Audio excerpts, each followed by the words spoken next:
तुम दूर जाकर फिर पास आती हो, पास रहकर फिर दूर चली जाती हो। बातें भी किश्तों में होती है तुमसे। दोस्ती ऐसी तो नहीं होती, तो फिर तुम मुझे दोस्त क्यों बुलाती हो? तुम्हें करीब रहना है तो रहो, फिर फासले रखने हैं तो ढंग से रखो ना। ये आने जाने का खेल मुझसे नहीं खेला जाता। कभी पीछे, कभी आगे, कभी दाएं, कभी बाएं, ये सब क्या है? चलना ही है तो मेरे साथ चलो ना। बातें तो तुम्हारी किसी और से ही होती है। मैं तो जब वक्त मिले या काम पड़े तब याद आ जाता हूँ। तुम्हें शुरुआत में भी मुझसे ऐसे ही बात करनी चाहिए थी, क्योंकि मेरी एक आदत बहुत खराब है। मैं किसी को भी बहुत जल्दी अपना मान लेता हूँ।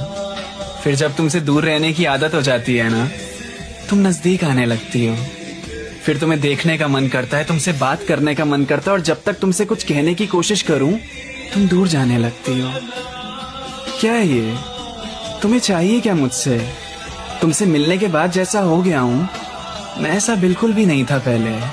कभी रिश्ता एक तरफा सा लगता है, कभी तुम्हारी तरफ से भी जरूरी सा लगता है। कभी तुम हफ्तों तक मुझसे बात नहीं करती, और कभी कहती हो मेरे बिना तुम्हारा दिल ही नहीं लगता है। मैं पागल हो जाऊंगा तुम्हारी बातों में थोड़ा और उलझा तो।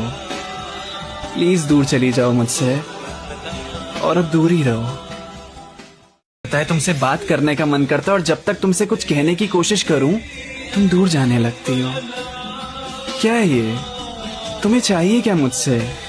तुमसे मिलने के बाद जैसा हो गया हूं, मैं ऐसा बिल्कुल भी नहीं था पहले। कभी रिश्ता एक तरफा सा लगता है, कभी तुम्हारी तरफ से भी जरूरी सा लगता है। कभी तुम हफ्तों तक मुझसे बात नहीं करती, और कभी कहती हो मेरे बिना तुम्हारा दिल ही नहीं लगता है। मैं पागल हो जाऊंगा तुम्हारी बातों में थोड़ा और उलझा तो। प्लीज दूर चली जाओ मुझसे, और अब दूर ही रहो।